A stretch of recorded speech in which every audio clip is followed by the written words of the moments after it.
हरे कृष्णा दोस्तों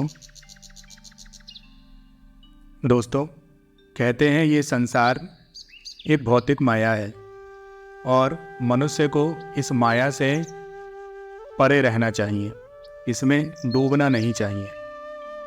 दोस्तों, भगवद गीता में अर्जुन का हाल कुछ इस तरह हुआ कि उसने युद्ध करने से मना कर दिया। आज से लगभग 5,500 साल पहले जब कुरुक्षेत्र में दो सेनाएं आमने सामने खड़ी थी युद्ध करने के लिए, तभी उसी समय अर्जुन कृष्ण से कहता है, मेरा रथ दोनों सेनाओं के बीच में ले चलो, मैं अपने दुश्मन पक्ष को नज़दीक से देखना चाहता हूँ। दोस्तों, भगवद गीता कहती है कि उसी समय भगवान कृष्ण ने अर्जुन का रथ दोनों सेनाओं के बीच ले जाकर खड़ा कर दिया। अर्जुन ने दोनों पक्ष को बहुत ही नज़दीक से देखा। अपने दुश्मन पक्ष में देखा कि सारे रिश्तेदार हैं उसके, कोई मामा है, कोई चाचा है, कोई ताऊ है, कोई पितामह है, कोई भाई है। उसने देखा ये सारे लोग तो मेरे रिश्तेदार हैं और मुझे आज इन्हीं लोगों से युद्ध करना है। अर्जुन अंदर ही अंदर बहुत परेशान हो गया, बहुत ज़्यादा दुखी हो गया। दोस्तों, ऐसी हालत में तो एक साधारण व्यक्ति भी अपना धैर्य खो देगा, लेकिन अर्जुन जैसा जब महान योद्धा अपना धैर्य खो सकता है तो एक आम इंसान की तो बात ही क्या है। वो अर्जुन जो संसार का सबसे बड़ा धनुर्धर है, उसने अपना आत्मविश्वास खो दिया जब देखा कि सामने सब मेरे अपने ही हैं। दोस्तों, ये कहानी हमको बहुत बड़ी शिक्षा देती है। उस समय अर्जुन भगवान कृष्ण से कहता है, हे मधुसूदन, मैं युद्ध भूमि में किस तरह अपने भीष्म तथा द्रोण जैसे पूजनीय व्यक्तियों पर उलटकर बाण चलाऊंगा। ये मेरे गुरुजन हैं, मैं इनको कैसे मार सकता हूँ? और हे कृष्ण, तुम मुझसे कैसे ये कह सकते हो कि अपने ही पितामह, अपने ही गुरुओं को मारो? कौन होगा ऐसा संसार में जो अपने पिता और अपने गुरुओं पर पलटकर बाण चलाए? शायद इस संसार में ऐसा कोई नहीं होगा जो अपने गुरु को, अपने पितामह को, अपने सगे संबंधियों को मौत के घाट उतार सके। हे कृष्ण, मेरे बस की बात नहीं है, मुझसे नहीं होगा, और मुझे लगता है कि ये सबसे बड़ा पाप है। ऐसे महापुरुषों को जो मेरे गुरु हैं, उन्हें मारकर जीवन जीने की अपेक्षा इस संसार में मैं भीख मांगकर रह लूँगा। हे कृष्ण, भले ही ये सारे लोग सांसारिक लाभ के इच्छुक हो, किंतु मैं इनको मारकर पाप का भागी नहीं बनूंगा। मैं इनका वध नहीं करूंगा। मैं इनको मारकर इस राज्य का भोग नहीं करना चाहता। हे कृष्ण, मैं अंदर से बहुत परेशान हूँ। मेरा शरीर कांप रहा है, मेरा गांडीव हाथ से सरका जा रहा है, मेरी हिम्मत नहीं है कि मैं यहाँ खड़ा रहूँ, मेरा सर चकरा रहा है। हे कृष्ण, मैं नहीं जानता कि मेरे लिए क्या सही है और क्या गलत। मैं अपने सगे संबंधियों को मारूं कि नहीं मारूं, लेकिन मैं इतना जानता हूं कि मैं अपने गुरुजनों, मैं अपने पितामह को मारकर जीवित नहीं रह पाऊंगा। मैं ऐसे राज्य का भोग नहीं कर पाऊंगा जहां पर मेरे अपने सगे संबंधियों का खून लगा हो। मैं यहाँ खड़ा नहीं रह सकता कृष्ण। हे कृष्ण, मैं अंदर से बहुत दुर्बल हो रहा हूँ। मैं अपना कर्तव्य भूल गया हूँ, मैं अपना धैर्य खो चुका हूँ। मेरे लिए क्या सही है क्या गलत, मुझे कुछ नहीं पता।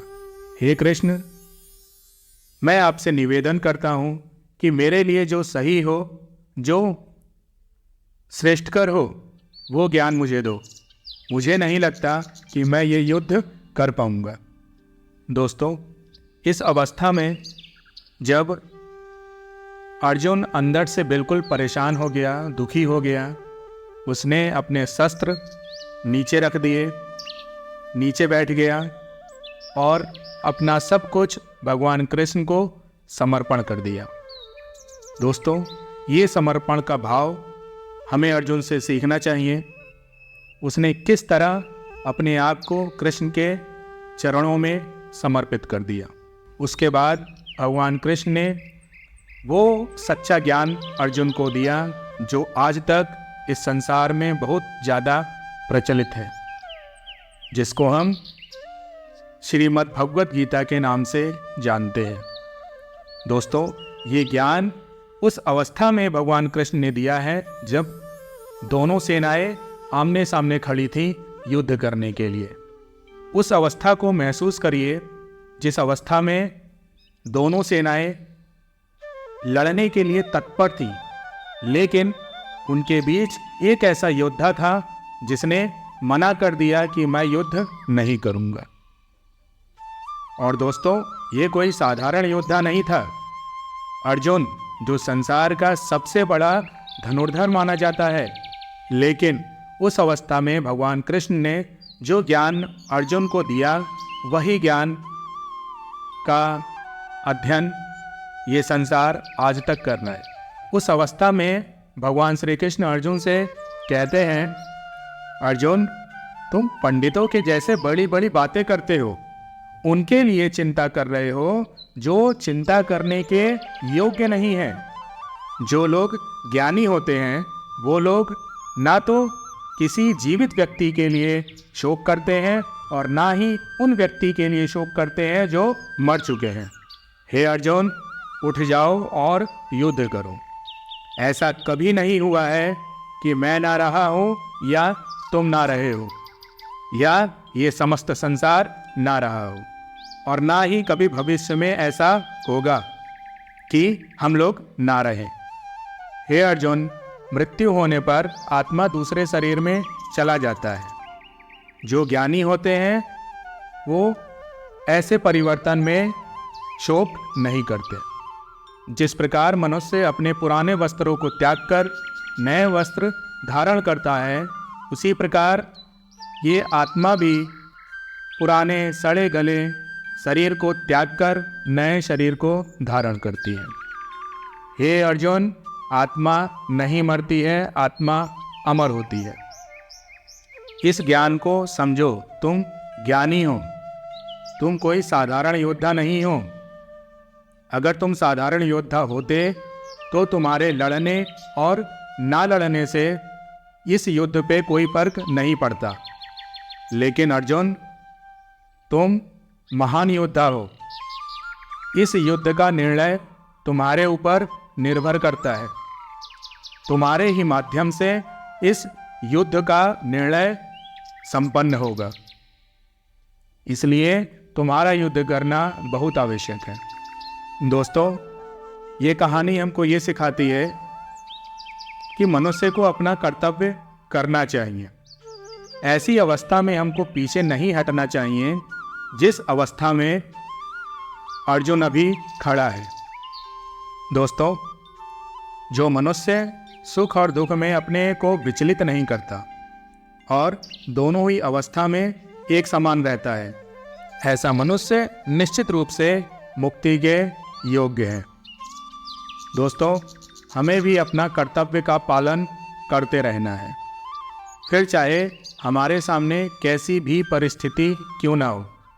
अर्जुन और कृष्ण के बीच हुआ संवाद भगवत गीता के नाम से प्रचलित है, और ये कहानी हमको सिखाती है कि मनुष्य को अपने कर्तव्य से पीछे नहीं हटना चाहिए। जो कर्तव्य है उसे करते रहिए, लाभ और हानि की चिंता मत करिए। दोस्तों, हर किसी को अपने जीवन में कृष्ण के जैसा गुरु चाहिए, भगवत गीता को अपना गुरु बनाइए। भगवत गीता ही कृष्ण है और कृष्ण ही भगवत गीता है। आपको जीवन में किसी भी प्रकार की कोई भी समस्या आती है, उसका समाधान भगवत गीता में अवश्य मिलता है। आप अपना जीवन भगवत गीता के अनुसार जी सकते हैं।